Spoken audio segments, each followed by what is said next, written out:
Ladies and gentlemen, I am glad to welcome you to a new broadcast. In our series on the 10 pillars of the practice of Agni Yoga, we shall be speaking today, after obedience and living in two worlds, about the third of the three principles of life, namely selflessness. If we want to construct the new world, this feature of the new man is crucial.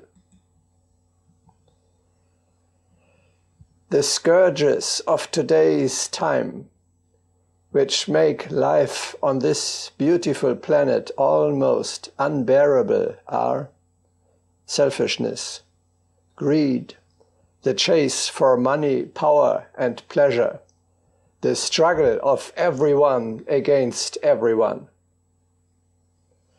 If you think deeper, you will find the cause of almost all evil is the selfishness of the old man.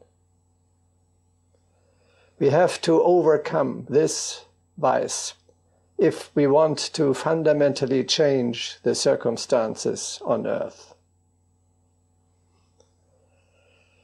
The new world is conceivable as a community only. For a community, the selfishness of the old man is outright destructive.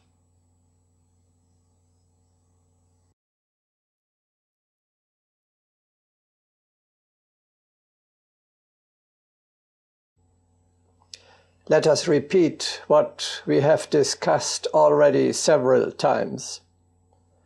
The new immortal man is not a material, but a spiritual being.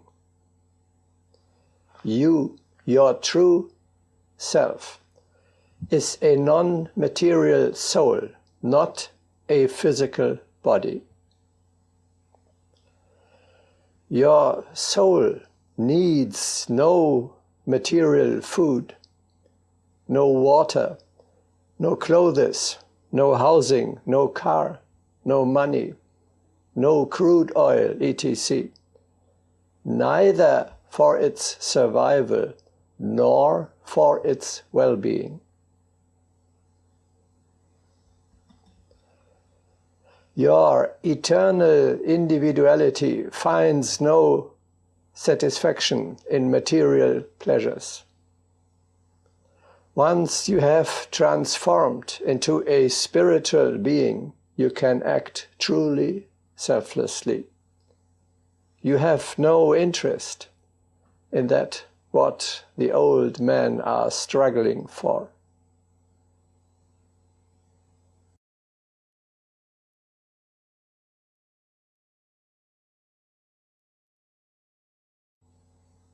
The Western concept of a struggle for existence is devoid of any sense for an immortal soul. Its existence is endangered neither by physical attacks nor by material needs.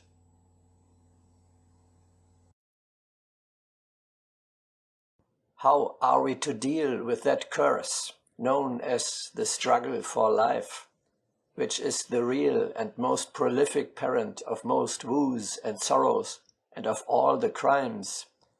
Why has that struggle become the almost universal scheme of the universe?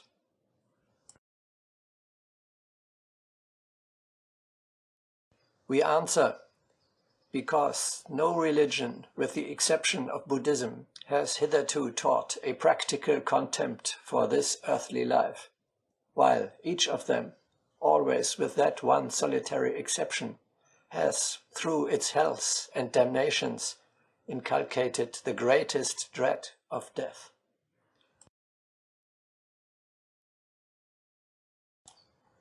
Therefore do we find that struggle for life raging most fiercely in Christian countries, most prevalent in Europe and America, It weakens in the pagan lands and is nearly unknown among Buddhist populations.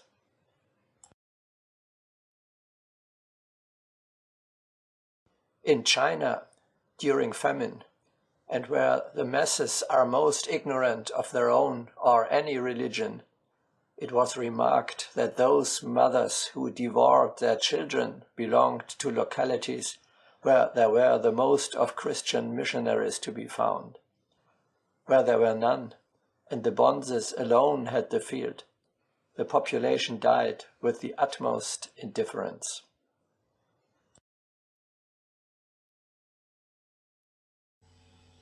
A spiritual being will not fight with others for material resources.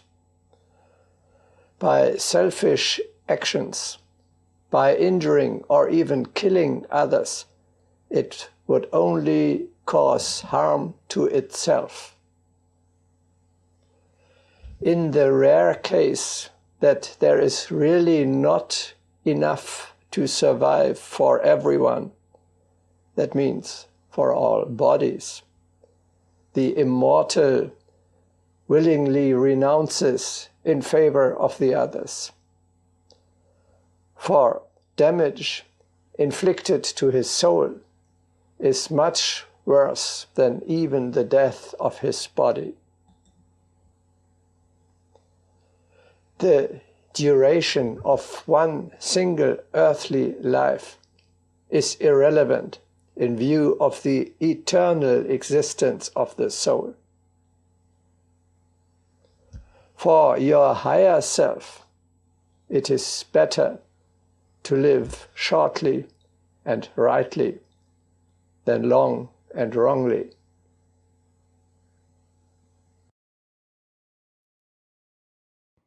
I am very fond of the words of the remarkable Tibetan sage Milarepa, who practiced great austerities. When people begged him to have pity on himself and stop leading such a hard life, he said,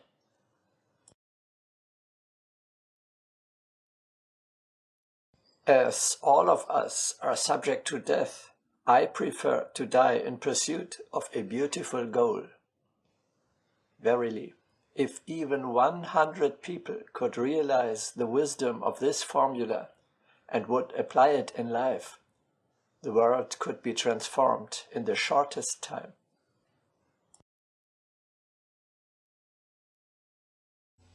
The immortal forms a consciousness of the unity of all life. From plants to animals up to man, all creatures are animated by the same divine spark. This intimate connection rules out the option to cause damage to others for one's own supposed benefit.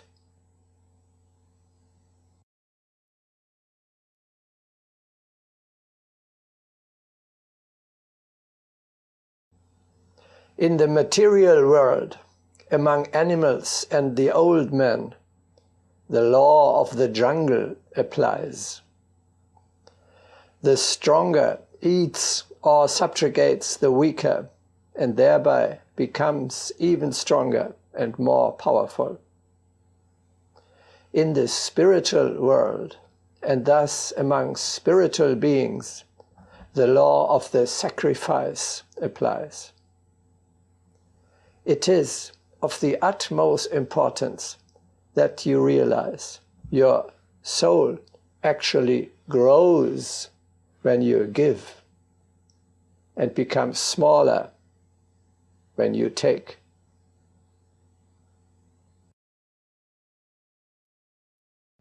It is more blessed to give than to receive.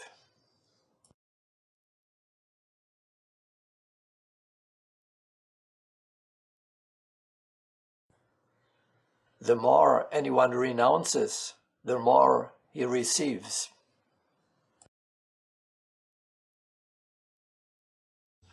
On the spiritual plane, and thus for your eternal being is true, he who sacrifices himself is great.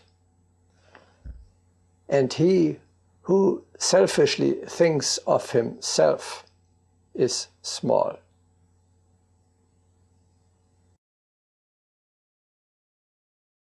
The dwarfs of selfishness attempted to suppress the giants of the common good.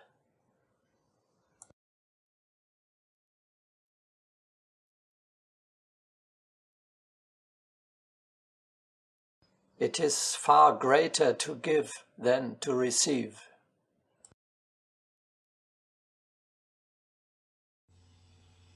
The soul of Count Stauffenberg, who tried to kill Hitler, has grown by this sacrifice. Compared to that, the loss of his body, perishable anyway, is insignificant. This applies to all the small matters of everyday life as well.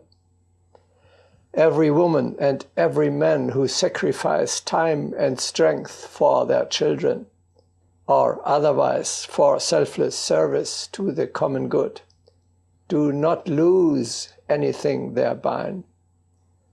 On the contrary, they gain spiritual stature. They bring their true, eternal being to expression, whereby this increases in power and strength. Look at all the heroes of mankind. They are so great because they devoted themselves entirely to their mission, with complete disregard for their personal interests.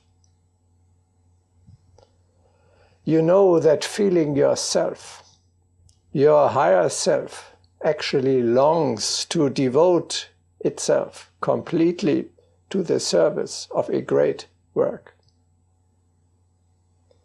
You remain dissatisfied if you cannot find a possibility to apply your forces to such a cause.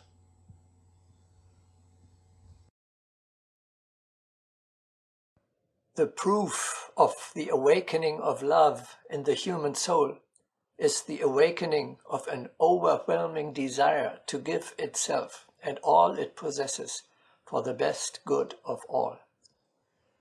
Paradoxical as it seems, and difficult to comprehend, renunciation is equivalent to possession.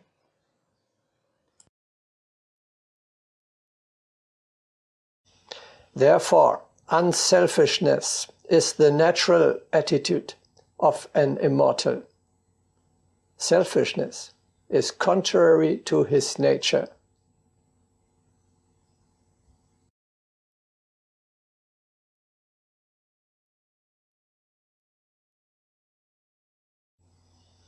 The thought of yourself cannot show you the way. The concept of the new world is no longer to enforce your own selfish interests, but to cooperate with others in order to realize on earth higher principles such as truth, justice, beauty, and love.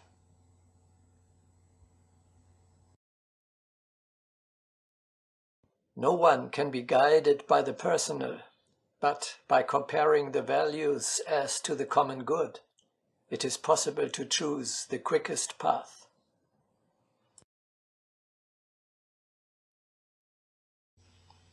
Selfishness obstructs the progress of evolution, which is directed to the common good and the uplifting of humanity as a whole.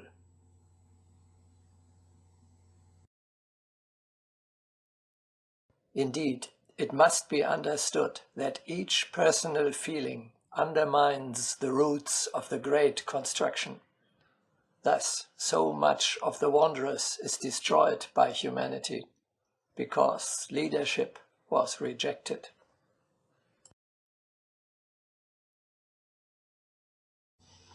Anything personal prevents the fulfillment of the higher will. How can you be a tool of the divine spirit while you are still pursuing your own purposes?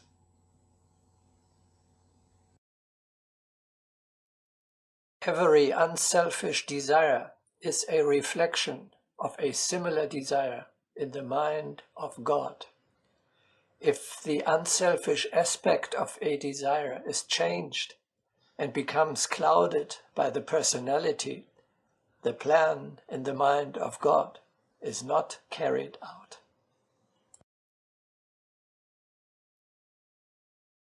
Each selfish striving stands between you and the powers of hierarchy with their cosmic goals.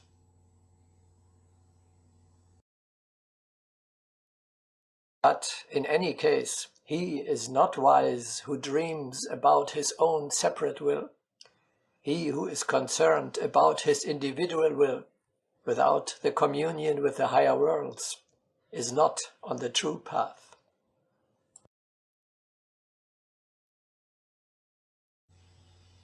We must actually say,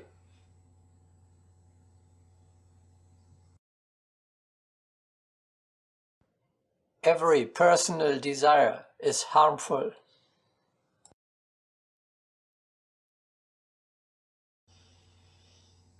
A stubborn man is as useless for the Mahatmas as a stubborn donkey is for us.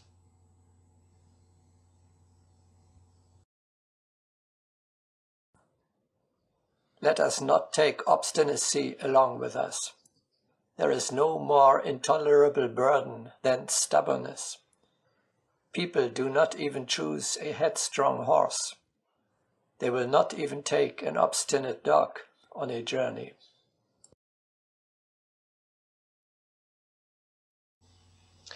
Selflessness does not mean that you should defer your own interests in order to be harnessed to the cart of the selfish purposes of others. It means that you enforce the will of God and serve the elevation of all mankind.